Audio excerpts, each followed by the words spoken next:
الحمدللہ رب العالمین والصلاة والسلام علی حبیبہ محمد وآلہ وصحبہ اجمعین اما بعد فاعوذ باللہ من الشیطان الرجیم بسم اللہ الرحمن الرحیم قال اللہ تعالی فی القرآن الکریم والفرقان الحمید ویبقى وجہ ربک ذو الجلال والاکرام فبأي آلاء ربكما تكذبان اللهم سبحانك لا علم لنا إلا ما علمتنا إنك أنت العليم الحكيم مولاي صل وسلم دائما أبدا على حبيبك من زانت به الأسر وعزیز سامعین کرام السلام علیکم ورحمۃ اللہ۔ ہمارا پچھلا تربیتی پروگرام اس میں مراقبہ فنا فی اللہ پر گفتگو ہو رہی تھی۔ فنا بقا بہت بلند منازل ہیں سلوک میں، اور مقام عبودیت کے بعد فنا فی اللہ، پھر اس کے ساتھ متصل اگلا سبق جو آتا ہے وہ بقا باللہ ہے۔ تو فنا فی اللہ پر جب بات ہو رہی تھی، قرآن کریم کی اس سے پہلی آیہ کریمہ جو فنا فی اللہ میں جس کی تلاوت کی جاتی ہے، جس کا ورد کیا جاتا ہے، یا جس کی تسبیح کی جاتی ہے، کل من علیہا فان، کہ جو مخلوق زمین پر ہے سب کو فنا ہونا۔ اور اس تسبیح مبارک سایہ کریمہ کا ترجمہ اگلی کا جو آج تلاوت کی ہے، اور آپ کے پروردگار کی ذات جو عظمت اور احسان والی ہے باقی رہے گی۔ بڑا واضح، آسان، سہل ترجمہ بھی اس تفسیر یا اس مفہوم عالی کو بیان کر رہا ہے کہ جو مخلوق ہے اس کو فنا ہونا، اور جو ذات اللہ رب العالمین کی ہے اس کا قائم ہونا، اس کا باقی رہنا دائمی ہے، ہمیشہ کا ہے۔ انسان یا عالم خلق جس میں انسان رہتا ہے، اس کی بات کی جائے تو ایک مخلوق انسان ہی نہیں ہے، اس کے ساتھ بے شمار اور مخلوق ہیں، لیکن تمام مخلوقات میں مکلف حصے جو ہیں وہ جن و انس کے پاس ہیں، یعنی انسان اور جنات، یہ دو مخلوق ایسی ہیں تمام مخلوقات میں کہ جو مکلف ہیں۔ باقی جس کو جہاں جس حد میں پیدا فرمایا گیا ہے، جو اس کی تعلیم ہے، جو اس کی تسبیح ہے، جو اس کے رکوع سجود، جو عبادت کے پہلو ہیں، وہ اس کی حیات کے ساتھ متصل ہیں۔ جیسے خوراک ضروری ہے، ایسے ان کی جو تسبیحات یا عبادات کے پہلو ہیں ان کے ساتھ ضروری ہیں۔ اور یہ وہ مخلوق ہے جسے اللہ رب العالمین نے ساری عقل و فہم و فراست، سارے حصے دے کر ساتھ تعلیم حق بہم پہنچا دی۔ اب اس کے پاس استعداد ہے، ایسا نہیں ہے کہ کوئی سمجھ نہیں پایا تو اب وہ بیچارہ ہے۔ سمجھنے کی استعداد اس کے پاس ہے، بالکل اسی طرح جیسے کہیں کوئی آگ جل رہی ہو تو کوئی بھی اس آگ کے اندر ہاتھ نہیں ڈالتا، چونکہ سب کو معلوم ہے کہ یہ آگ جلائے گی۔ اب ایسا تو نہیں ہے کہ ہر ایک بھٹی پر بیٹھا ہے اور ہر ایک چولہے پر بیٹھا ہے تو اسے معلوم ہے۔ استعداد ہے ذہن میں، وجود میں ایک علمی استعداد ہے، جاننا ہے ایک۔ تو جو یہ استعداد رکھتا نہیں وہ مکلف ہی نہیں ہے، اس پر شریعت اسلامی کا اطلاق ہی نہیں ہوتا جس کا دماغ درست نہ ہو، جو سمجھ نہ سکے۔ تو جو کچھ استعداد کے حصے اللہ کریم نے، اور جو کچھ اس استعداد کو بروئے کار لانے کے لیے، حق تک پہنچنے کے لیے ضروری پہلو تھے، وہ سارے بہم پہنچائے، بہم عطا فرما۔ اس کے بعد جواز نہیں رہتا۔ اب چونکہ انسانی وجود کی تخلیق اور یہ تخلیقی عناصر اس عالم آب و گل سے ہیں، تو لامحالہ وہ اسے اپنی طرف کھینچتے ہیں۔ انسانی نفس کی بھی جب بات آتی ہے اور اس کی بڑھوتی کی بھی جب بات آتی ہے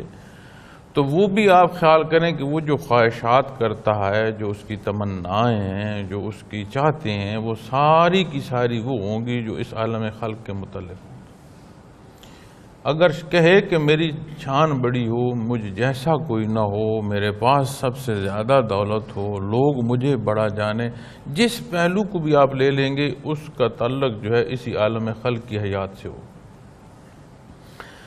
اب اس دنیا میں بھی رہنا ہے اور اللہ جل شانہ کا جو حکم ہے اس حکم کے تحت رہنا ہے، تو خواہشات اندر سے جو اٹھ رہی ہیں اس کی بھی جو انداز ہے وہ بھی اسی دنیا کی طرف جا رہا ہے۔ جو شیطان مردود وساوس ڈال رہا ہے یا جو اس کی پوری کوشش ہے وہ بھی یہی ہے کہ یہ اللہ کے حضور سربسجود نہ ہو، یہ اپنی خواہشات کو ہی سجدہ کرتا رہے، بھلے نماز میں بھی داخل ہو جائے۔ پھر عمومی معاشرے کے اثرات ہوتے ہیں، اور جب حق پر عمل کم ہوتا ہے اور کمزوری آتی ہے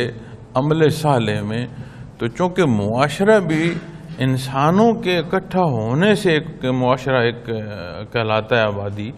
تو اس میں پھر جس طرح کے مزاج ہیں، جس طرح کے کردار ہیں، جس طرح کی پسند و ناپسند ہے، پھر اس معاشرے میں عام بھی تو وہی ہوں گے۔ تو آج جب ہم اپنے معاشرے کو دیکھتے ہیں تو یہاں پر ایسا نہیں ہے کہ اچھائی کے لیے کوئی مددگار یہ معاشرہ ثابت ہو،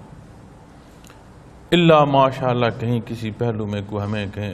مدد مل جائے، وگرنہ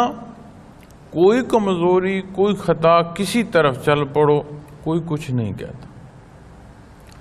کسی کو وہ بات پسند نہیں یا وہ نہیں چاہتا، وہ آنکھ چرا لے گا، دوسری طرف دیکھنا شروع کر دے گا، کہے گا کچھ نہیں۔ معاشرہ مدد کرتا ہے مزید کمزوری میں۔ اور عجیب بات یہ ہے کہ جب کوئی بہتری شروع کر دو تو ہر ایک سوال کرنا شروع کر دے گا کہ جی اس کا جواز کیا ہے، یہ کیوں کرتے ہو، کہاں لکھا ہے،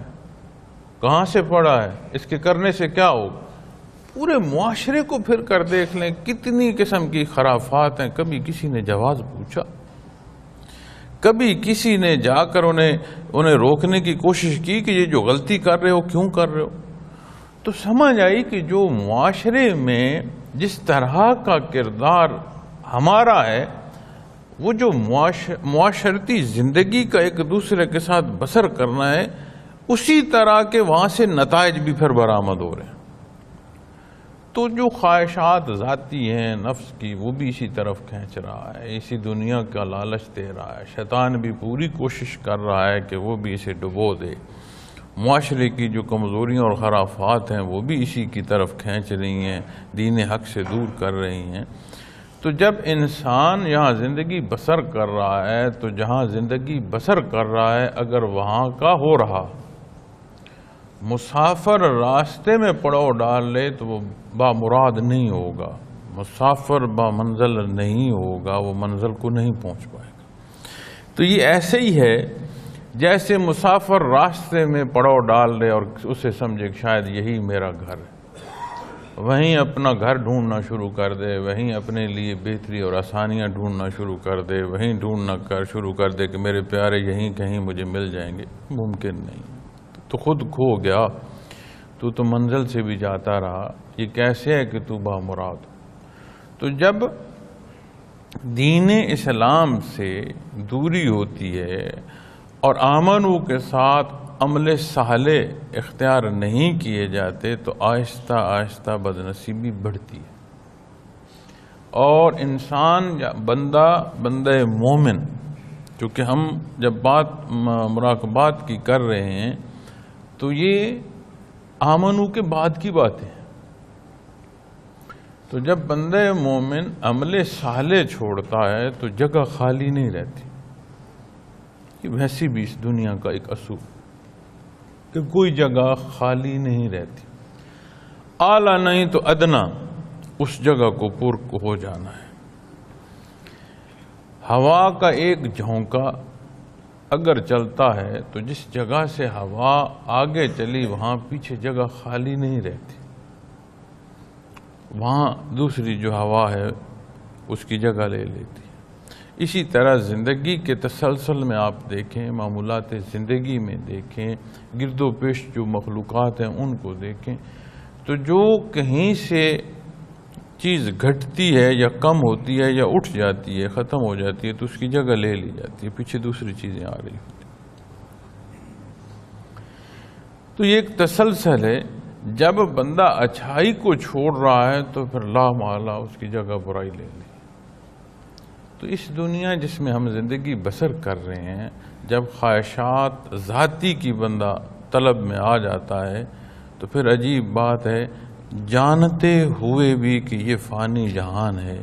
یہ چند روزہ زندگی ہے، یہ جانتے ہوئے بھی بندہ مان نہیں رہا ہوتا۔ انہی خواہشات کی طلب اور انہی خواہشات کی عبادت میں بندہ لگ جاتا ہے۔ وہ مانے وہ نہ مانے، وہ الفاظ زبان پر لائے نہ لائے، اگر نیا خانے دل میں بیٹھ کر سوچے تو یہ اسے اپنے اندر سے گواہی مل جائے گی کہ جو کچھ میں کر رہا ہوں یہ کس لیے کر رہا ہوں، اس کا مقصد کیا ہے۔ ایسا نہیں ہے کہ بندہ یہ نہ جانے۔ تو جب سالک فنا فی اللہ پر پہنچتا ہے تو اس کے سامنے یہی حیات آہستہ آہستہ آہستہ اپنا وجود کھونا شروع کر دیتی ہے۔ کل من علیہا فان، جب اس کی تسبیح کرتا ہے سالک اور دہراتا چلا جا رہا ہے، اس کی روح بڑھتی چلی جا رہی ہے، تو گرد و پیش ختم ہونا شروع ہو جاتا ہے۔ ہر شے اب کہاں تک اس کو وسعت نظری مل رہی ہے، کہاں تک اس کو احساس ہے، جہاں تک عالم خلق کے حصوں کو اس کو احساس جا رہا ہے، وہاں سے چیزیں ختم ہونا شروع ہوتی ہیں، ہوتے ہوتے ہوتے ہوتے حتیٰ کہ وہ اپنے وجود کو بھی سمجھتا ہے کہ میرا وجود بھی ختم ہو، جو انوارات دیکھ رہا تھا، جو روشنی تھی وہ بھی ختم ہو جائے، حتیٰ سیاہی ہو جاتی ہے۔ پھر سیاہی کا بھی وجود کوئی سیاہ تاریکی کا نہیں رہتا، اس میں بھی کچھ ہو جاتا ہے، جیسے تاریکی کا بھی وجود نہیں رہا۔ اب جب سالک وہاں سے بقا باللہ پر لایا جاتا ہے، اسے توجہ دی جاتی ہے کہ وہ بقا باللہ پر آئے، تو پھر پہلے ابتدا اسی طرح روشنی سے ہوتی ہے، آہستہ آہستہ انوارات آنا شروع ہوتے ہیں، نظر آنا شروع ہوتے ہیں، روشنی پھیلنا شروع ہو جاتی ہے، پھر وہ روشنی ہوتی ہوتی بڑھتی چلی جاتی ہے، اور وہی انوارات سبب ہوتے ہیں پھر ہر شے کے واپس وجود آنے۔ تو پھر جو چیز سمجھ آتی ہے وہ یہ آتی ہے کہ بقا کسی بھی خلق کے حصے کی ہے، کسی بھی مخلوق کی جو بقا ہے وہ ذاتی نہیں ہے، وہ اللہ رب العالمین کی کرم اور احسان ہے، اس کے قائم رکھنے سے یہ چیزیں قائم ہیں۔ اب آپ غور کریں، جب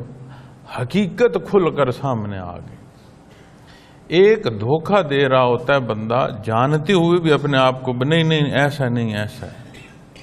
جو مجھے پسند ہے ویسا ہے، ایسا نہیں ہے جو بتایا جا رہا۔ پھر اس کی حقیقت سے اس طرح آشنائی ہو جاتی ہے کہ وہ اپنی جو آواز اس کے نیا خانہ کی ہے وہ اس کی سماعت تک آ جاتی ہے، وہ اس کے ماننے کے حصوں تک پہنچنا شروع ہو جاتی ہے، اسے ہر چیز کھول کر بتا دی جاتی ہے۔ اب کہیں یہ مختلف جنگی جو ہوتے ہیں معاملات، حالات، ان میں بتاتے ہیں ٹرینچ گڑے کھودے جاتے ہیں، نیچے عجیب عجیب سلاخیں اور وہ لگا کر اوپر گھاس ڈال دیا جاتا ہے۔ کسی کو بھی بتا دیں کہ یہاں جہاں سے تم رستے سے گزر رہے ہو یہاں ٹریپ ہے، اور اگر تم یہاں سے گزرے تو یہ جو فرش نظر آ رہا ہے یہ فرش نہیں ہے، اس کے اندر گرو گے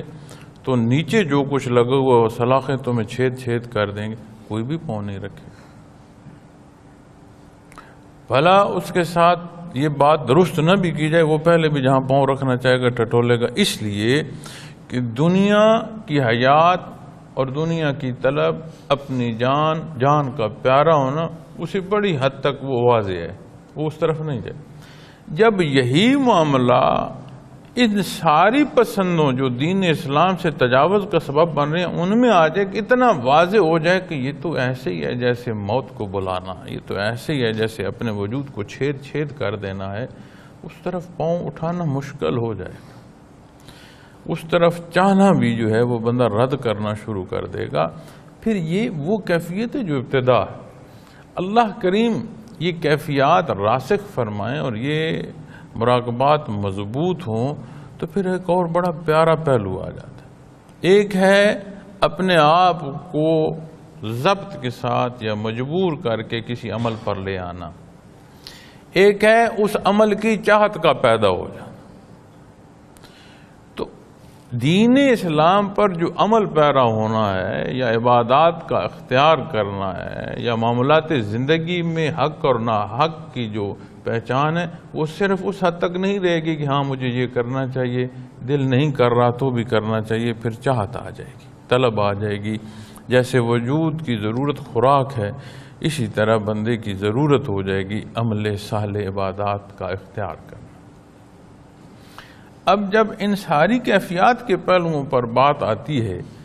تو پھر ساتھ ضروری جو چیز یا بات بتائی گئی ہے، جو سکھایا یا جو بتایا جا رہا ہے، اس پر عمل بھی تو کیا جائے۔ یہ محض گفت و شنید جو ہے یہ تصوف نہیں ہے۔ اس کے لیے جو پہلو بتائے جا رہے ہیں، جو سکھائے جا رہے ہیں، کوئی حصہ ایک رتی کا بھی دین اسلام سے باہر نہیں ہے، اور جو دین اسلام کے پہلو بتائے جا رہے ہیں جب ان پر عمل نہیں کیا جائے گا تو پھر اس طرح کے نتائج مرتب نہیں ہوں۔ شروع میں جب بڑے حضرت رحمۃ اللہ تعالی علیہ کے زمانے مبارک میں جب یہ مراقبات کرائے جاتے تھے تو پھر مقام احدیت سے، مراقبہ احدیت سے لے کر فنا بقا تک بھی کرا دیے جاتے تھے فنا فی الرسول سے پہلے۔ لیکن یہ جو فنا بقا کے مراقبات ہیں یہ بہت ان کے اندر شدت ہے، اور یہ بھی امکان ہوتا ہے کہ بندہ جو ہے وہ مغلوب الحال نہ ہو جائے۔ لیکن وہ کیفیات یا اس درجے کی کیفیات کا محسوس ہونا کہ بندہ محسوس کر جائے کہ میں کچھ نہیں ہوں، یہ دنیا کچھ نہیں ہے، ہر چیز سے دل اچٹ جائے، چھوڑ دے ہر چیز کو دیکھنا، وہ اس کا انحصار مجاہدے پر ہے کہ کتنا مجاہدہ کو کرتا ہے۔ چونکہ جب اللہ اللہ کی جاتی ہے تو اللہ اللہ کی جو اثرات ہیں وہ الفاظ کے پابند نہیں رہتے، وہ انداز حرکات و سکنات کے پابند نہیں رہتے۔ جہاں اللہ اللہ ہو رہی ہو وہاں سے از خود نیکی پھیلنا شروع ہو جاتی ہے، وہاں سے اچھے جو تاثرات ہیں جو لوگوں کی طرف ایک اچھی رہنمائی کا سبب ہوتے ہیں، ایک ٹھہراؤ، ایک ایسی ایمانی کیفیت پھیلنا شروع ہو جاتی ہے جس سے اس کے ماحول میں گرد و پیش جو وہ متاثر ہونا شروع ہو جاتا ہے۔ ایک ہم ذکر کرنے والے ہیں، ان لطائف ان مراقبات کی باتیں کرنے والے ہیں، ان کے اندر کیفیات پر بحث کر رہے ہیں، اس کو بیان کر رہے ہیں، زبان و بیان سماعت کے پہلوؤں سے یہ باتیں گزر رہی ہیں۔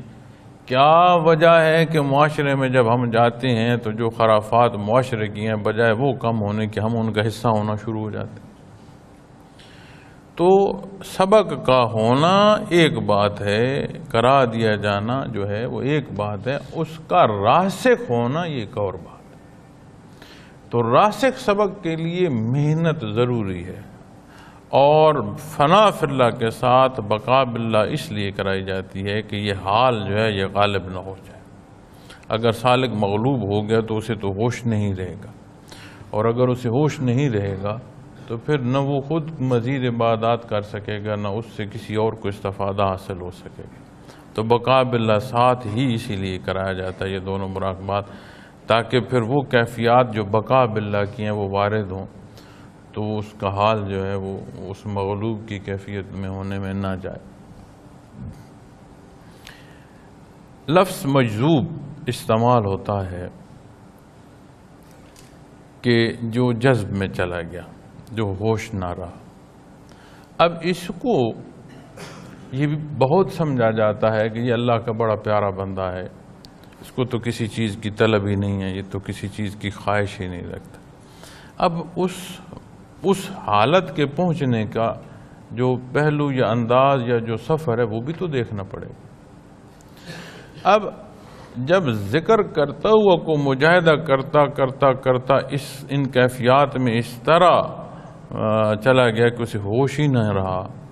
تو وہ مجذوبیت کی کیفیت میں چلا گیا، یہ ایک اور بات۔ لیکن مجذوبیت میں چلا گیا تو اسے تو ہوش ہی نہیں رہا، اور جب بندہ مجذوب ایسا ہو جائے کہ جس سے ہوش ہی نہ رہے، اس پر تو شریعت کا اطلاق ہی نہیں ہوتا،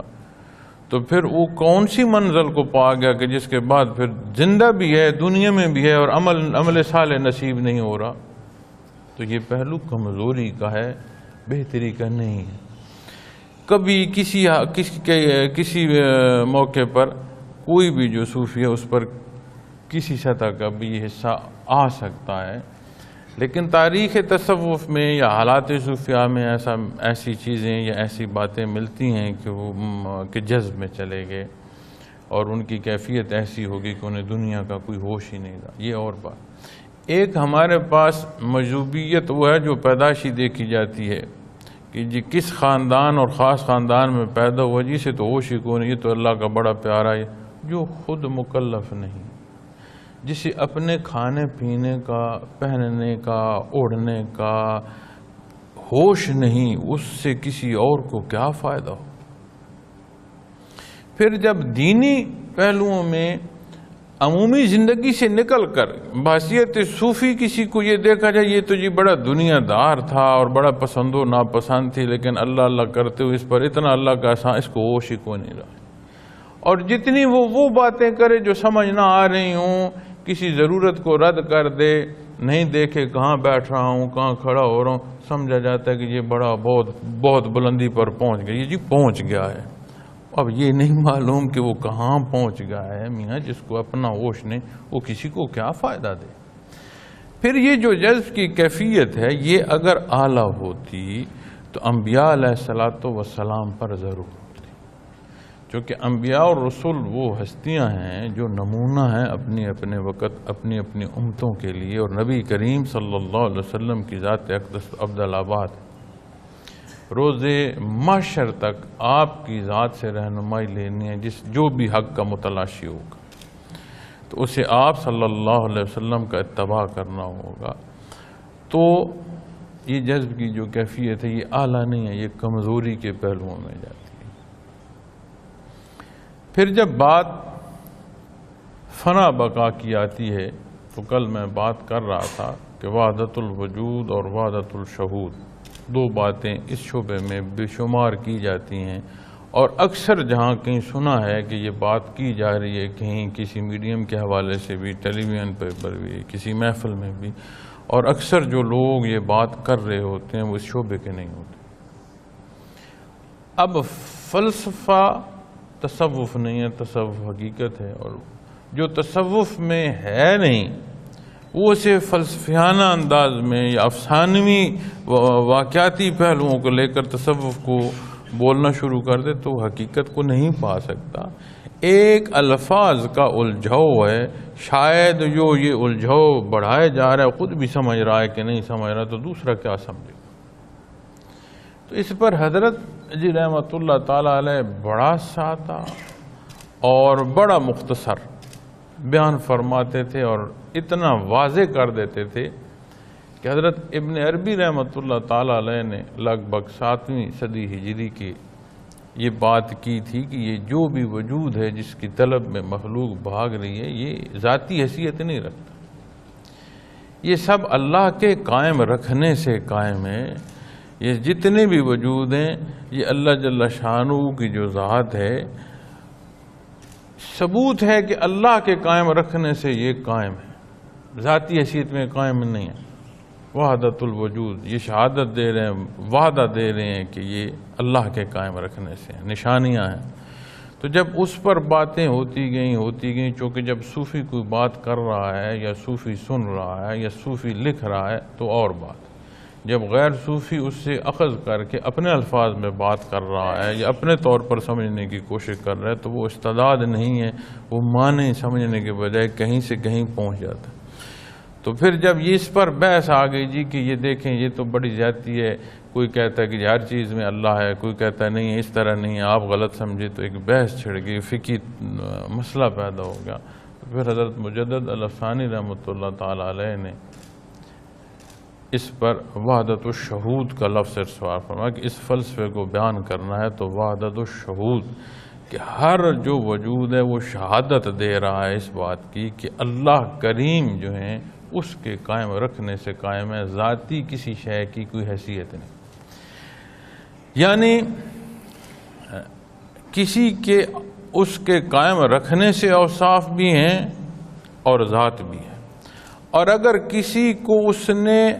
عدم کر دیا یا فنا کر دیا یا جس سے اپنی رحمت روک دی، صفات تو دور کی بات ہے، اس کی ذات بھی نہیں رہے گی۔ تو ہر وجود خلق میں، ہر وجود اللہ کریم کی ذات کی شہادت دے رہا ہے کہ کوئی ذات ہے جس نے ہر چیز کو قائم رکھا ہوا ہے، اور یہ نظام ہستی جو ہے کوئی ذات ہے جو چلا رہا ہے۔ یہاں جب بندہ پہنچتا ہے تو حضرت جی رحمۃ اللہ تعالیٰ علیہ بڑا عجیب پہلو یہاں بیان فرماتے ہیں۔ وہ فرماتے ہیں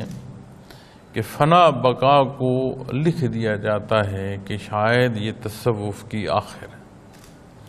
وہ فرماتے ہیں یہ ایسا ہے جیسے کھلے میدان میں بندہ پہنچا ہو اور بنیاد تیار کر رہا ہو، اور اس بنیاد کے لیے اس نے سامان جمع کیا ہو، ابھی مکان کی تعمیر اس کے بعد آئے گی۔ یعنی جو خواہشات ہیں، جو طلب ہے، جو چاہتے ہیں، جو تجاوز ہیں، وہ سب قربان کر کے اس کا گارا بنا، پھر اس کی اینٹیں اور پتھر بنے، اب وہ بھی ہیں، میدان بھی ہے، اب بنیاد رکھو عمارت کی، سے آگے بات آئے گی قرب الہی۔ فی زمانہ حضرت رحمۃ اللہ تعالیٰ علیہ نے ہی، بلکہ حضرت رحمۃ اللہ تعالیٰ علیہ سے پیشتر بھی یہ بات شروع کر دی گئی تھی کہ فنا بقا جو ہے یہ کرائی جا رہی ہے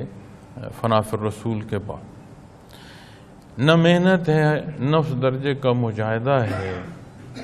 جب یہ محنت اور مجاہدہ نہیں ہے تو پھر اتنی استطاعت یا قوت نہیں ہے کہ برداشت کی جا سکے، تو پھر فنا فی الرسول کی برکت سے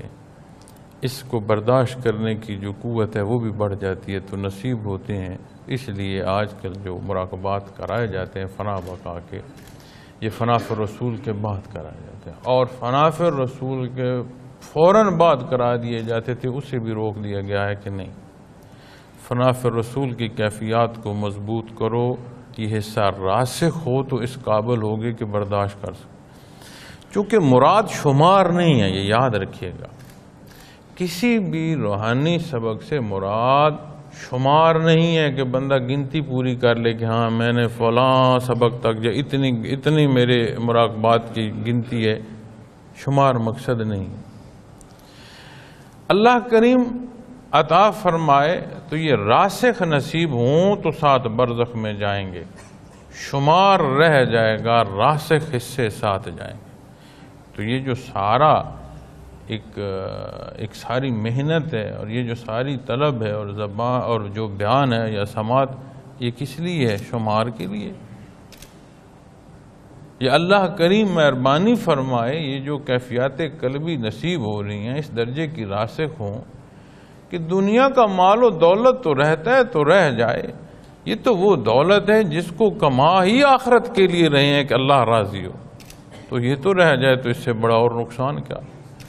تو جب جو سبق کرایا جاتا ہے، جب آپ اس پر محنت کرتے ہیں تو وہ راسخ ہونا شروع ہوتا ہے، اور جتنا وہ راسخ ہونا شروع ہو جاتا ہے اتنا اس کے مطابق کیفیات میں بندہ ڈھلتا چلا جاتا ہے، اور اس کی نشانی حضرت جی فرمایا کرتے تھے اپنا کردار دیکھ لو۔ جتنا کردار نبی کریم صلی اللہ علیہ وسلم کے حکم کے تحت صرف ظاہر کی نہیں، باطنی طور پر بھی، نیت سے لے کر عمل تک جتنا اتباع نبی کریم صلی اللہ علیہ وسلم کا نصیب ہوتا چلا جائے گا، یہ سمجھ آتی چلی جائے گی کہ ہاں میرے مراقبات کتنے راسخ ہوتے چلے جا رہے ہیں۔ اب جب یہاں بات آتی ہے کہ ابھی تعمیر باقی ہے روحانی منزل کی، تو پھر ہم کب تعمیر کرنا شروع کریں گے؟ جب اس جہان فانی سے رخصتی ہو جائے گی۔ تو اللہ کا بہت احسان ہے کہ اللہ رب العالمین نے یہ حصے ہمیں عطا فرمائے، تو ان پر ڈٹ کر محنت کریں۔ جب آپ یہاں محنت کریں گے تو ایک معاملہ روز ہمارے سامنے پیش آتا ہے، عبادت تو میں بڑے شوق سے کرتا، فارغ نہیں ہوں، آج یہ کام ہے، یہ کام ختم کر لوں، پھر مزید عبادات کروں گا۔ بمشکل نماز میں بھی فرائض کی ادائیگی تک پہنچ پاتے ہیں، ورنہ وہ بھی رہ جاتے ہیں۔ فارغ نہیں ہوں ورنہ میں اجتماع پر جاتا، فارغ نہیں ہوں ورنہ میں جی بڑی نیت ہے میرے اندر، بیٹھ کر باقاعدہ ذکر کرتا، گھنٹوں ذکر کرتا، کیا کروں میں بڑا مجبور ہوں، ممکن نہیں ہے۔ اس روز ممکن ہوگا جب ملک الموت آ جائے گا، جب یہ سارے زندگی کے مسائل بھول جائیں گے اور اپنے اعمال سامنے آنا شروع ہو جائیں گے، پھر اس دن وقت آئے گا جب صدقے دل سے بندہ ان کیفیات اور دین اسلام پر عمل پیرا ہونے کو چلتا ہے۔ وہ طلب آپ یقین مانے صدقے دل سے چلنا، معاملات دنیا آج خود آگے سے ہٹنا شروع ہو جاتی ہیں، فرصت دیتی ہیں، جا میاں کر ذکر، کوئی نہیں روکتا تجھے۔ چور اپنے اندر ہوتا ہے جو جواز دے رہا ہوتا ہے۔ ایک دفعہ مضبوطی سے آپ ارادہ کریں، حالات اجازت دینا شروع کر دیں گے، مصروفیات اجازت دینا شروع کر دیں گے کہ نہیں جاؤ میاں کرو ذکر، کوئی تمہیں نہیں روک سکتا۔ تو جب عظمت الہی اس درجے کی نصیب ہوتی ہے کہ جو کچھ ہے اس کی ذات سے ہے، تو پھر بندے کی ساری جو چاہت ہے وہ محض اللہ کی ذات ہو جاتی ہے، اس کے باہر پھر وہ سوچتا نہیں۔ اور وہ ذات ہے جو احسان والی ہے اور باقی رہنے والی ہے، یعنی تسلسل بھی اسی کی ذات کا دیا ہوا ہے، اور یہ جو کچھ ہے یہ فانی ہے اور اس کی ذات نے رہنا۔ اب یہ کیفیت بندے کو نصیب ہو جائے، رہنا اس نے دنیا میں ہی ہے، لیکن دنیا کا ہو کر نہیں رہنا پھر بھی دنیا میں ہے۔ سالک رہتا پھر بھی دنیا کا ہے، لیکن دنیا کا ہو کر نہیں رہتا۔ اللہ کریم یہ کیفیات ہمیں عطا فرمائے، یہ راسخ اور مضبوط مراقبات عطا فرمائے۔ جب یہاں سے کوئی چلا جائے گا تو اس کے اعمال کا حصہ جو تسلسل دنیا میں کر رہا ہے وہ رک جائے گا، ختم ہو جائے گا۔ تو ترقی درجات جو ہے اس کے لیے اعمال ضروری ہے۔ جب اعمال رک جائیں گے تو ترقی درجات جو ہے وہ رک جائے گی، لیکن جہاں جس سبق میں ہے اس کے اندر جو ترقی ہے وہ جاری رہے گی، کہ وہ کیفیت جاری رہے گی، منازل اور آگے پھر ممکن نہیں رہتی، چونکہ اعمال ہی ختم ہو گئے، عمل ہی نہیں کر رہا۔ اسی لیے کہتے ہیں نا کہ عمل سہلے، ایسا جو صدقہ جاریہ کی صورت میں ہو اس پر دھیان دینا چاہیے کہ وہ اعمال جو صدقہ جاریہ کی صورت، چونکہ بندہ تو چلا گیا، جو عمل وہ دنیا میں ایسا چھوڑ گیا جس سے مخلوق کو استفادہ حاصل ہو۔ اب ایک سادہ سا بات عرض کرتا ہوں، ایک لحظے کو سوچئے گا، یہ جو آج ہم بیٹھے اللہ اللہ کر رہے ہیں، اور ایک تسلسل ہے، ایک مخلوق ہے، اور یقین مانے میں کل بھی دفتر والوں سے بات کر رہا تھا کہ آپ کا ریکارڈ بیعت ہونے والے لوگوں کے ساتھ میچ ہی نہیں کر پاتا۔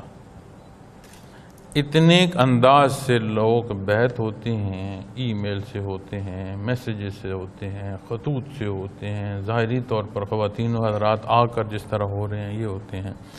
کسی طرف چلے جائیں تو وہاں سے کتنے لوگ بیعت ہوتے ہیں، اور لوگ کئی دفعہ پوچھتے ہیں جی کتنے لوگ آپ کے ساتھی ہیں، آپ کی جماعت میں کتنے لوگ ہیں؟ تو اب جہاں میں بیٹھوں آپ یقین مانے میں یہاں بیٹھ کر بھی عدد بیان نہیں کر سکتا کہ میں تعداد کو بیان کروں۔ اب یہ ساری مخلوق جو اللہ اللہ کر رہی ہے، آپ اسے سمیٹتے ہیں بات کو یہاں دارالعرفان مرکز میں لائیں، یہاں دارالعرفان مرکز میں لائیں گے تو بات اس اینٹ پر آ جائے گی جسے حضرت رحمۃ اللہ تعالی علیہ نے اس محراب جو پشت طرف ہے اس میں رکھا تھا، اور سلسلہ عالیہ کی یہ جو اثر نو تنظیم ہے اس کی بنیاد حضرت رحمۃ اللہ تعالی علیہ نے رکھی تھی، بڑے حضرت رحمۃ اللہ، اور ایک دور افتادہ گاؤں ہے وہاں سے ابتدا فرمائے۔ اب مجھے ایک لحظے کو تو بتاؤ، کیا اتنی مخلوق کا اس حق تک پہنچنا اور ان مراقبات و منازل کو پانا اور اسے اختیار کرنا اور آگے مخلوق تک بانٹنے کے تسلسل کا ایک نظام قائم ہو جانا، ہر ایک کی عبادت کا حصہ اپنے شیخ کو جا رہا ہوگا کہ نہیں جا رہا؟ کہاں کسی نے ایک دفعہ اللہ کہا اور جو اجر اسے نصیب ہوا اس کا حصہ پہ مشائخ تو نہیں جائے گا؟ پھر وہ بات، وہ ارشاد، وہ حکم اپنے شیخ کا لے کر حضرت جی رحمۃ اللہ تعالی علیہ نے زندگی کا آخری سانس یہاں اسی ممبر پر بیٹھے انہوں نے فرمایا اب اور طاقت نہیں ہے کہ بول سکوں۔ اس کے بعد دوبارہ انہوں نے بیان نہیں فرمایا۔ اس وقت تک کہ آخری سانس تک انہوں نے کوشش کی کہ جو حکم ہے میرے شیخ کا اس کی تعمیل، چونکہ یہ حکم دین اسلام ہے اور جان سے پیارا جان کر جتنی محنت کی، آج یہ جو ہمارا کلام ہے، ایک لحظے کو سوچو تو صحیح کہ یہ تسلسل درمیان سے نکال دو، پھر مجھے بتاؤ فنا فی اللہ کیا ہے، پھر مجھے بتاؤ بقاء باللہ کیا ہے، قلب بتا دو۔ فنا بقاء کی تو بات ہم کریں، قلب بتا دو، ابتدا بتا دو۔ تو ایسا عمل صالح کا تسلسل جو بندہ دنیا سے تو چلا جائے لیکن ایسا معاملہ دنیا میں چھوڑ جائے کہ وہاں وہ فائدہ دیتا چلا جائے تو سمجھ آتی ہے کہ وہاں پر جو منازل ہیں وہ بڑھیں گی۔ ورنہ اگر اعمال رک گئے ہیں تو پھر برزخ میں جس سبق پر سالک گیا ہے اس سبق کے اندر تو کیفیات کی ترقی رہے گی کہ اللہ کریم نے کرم فرمایا، نور ایمان ساتھ یہاں سے لے گیا، اس کی برکت رہے گی، اس کے اندر کیفیات کی برکت رہے گی، بڑھتی رہے گی، یہ تسلسل عبدالآباد رہے گی۔ تو ایسا صدقہ جاریہ جو پیچھے بھی نیکی کا سبب ہوگا، جب میں اس بات کو کر رہا ہوں اور آپ میرے روبرو سماعت کر رہے ہیں اور حاضرین کے ساتھ ناظرین کا بھی ایک تعداد ہوتی ہے جو باتیں سن رہے ہوتے ہیں اور یہ پروگرام دیکھ رہے ہوتے ہیں، یہ نہیں ہم سوچیں گے کہ یہ وہ پودا ہے جس کو ہم بھی کہیں لگا جائیں، کسی سینے میں ہم بھی اسے پہنچا دیں؟ تو اس میں ہمارے لیے بھی جو ایک رہنمائی ہے کہ اختیار کریں اور یہ صدقہ جاریہ ہے اسے مخلوق تک پہنچائیں۔ دیکھیں ہماری ضد نہیں ہے کہ ہم نے کسی کو زبردستی بٹھا کر ذکر کرانا ہے کہ ضرور ذکر کرو، ضد نہیں ہے۔ اس کا باہم پہنچنا کہ وہاں تک بات پہنچے، سلیقے سے، محبت سے، احتیاط سے، زبردستی سختی کی بات نہیں، آگے وہ جانے، اس کا اللہ جانے۔ ہم اس بات کے مکلف نہیں ہیں کہ ہمارے عددی حصے کہاں پہنچے ہیں، ہمارا مجمع چھوٹا ہے یا ہمارا مجمع بہت بڑا ہے، یا باقی لوگوں کے مجمع سے ہمارا جو مجمع ہے جماعت کا وہ بڑا ہے۔ ہمیں اس سے غرض نہیں ہے، ہمیں اس سے غرض ہے کہ صدقے دل سے یہ حق مانتے ہیں نا، یہ حق ہے تو اختیار کر کہ اللہ کریم یہ حق مخلوق تک پہنچانے کی ہمیں بھی توفیق عطا فرمائے۔ آگے مالک جانے، مخلوق جانے، ہر بندے کا اپنے اللہ سے ایک اپنا رشتہ ہے، اس کا انحصار اس پر ہے۔ ہم پورا زور لگائیں یہ اللہ اللہ کرے، اسے نہ منظور ہو تو اس کی زبان، اس کا قلب لفظ اللہ کیسے بولے؟ اللہ کریم ایسی سختیوں سے محفوظ فرمائے کہ ایسا کردار نہ ہو کہ ایسی بدبختی کسی کی اٹھے۔ اللہ کریم سب کو بہتری کی توفیق عطا فرمائے۔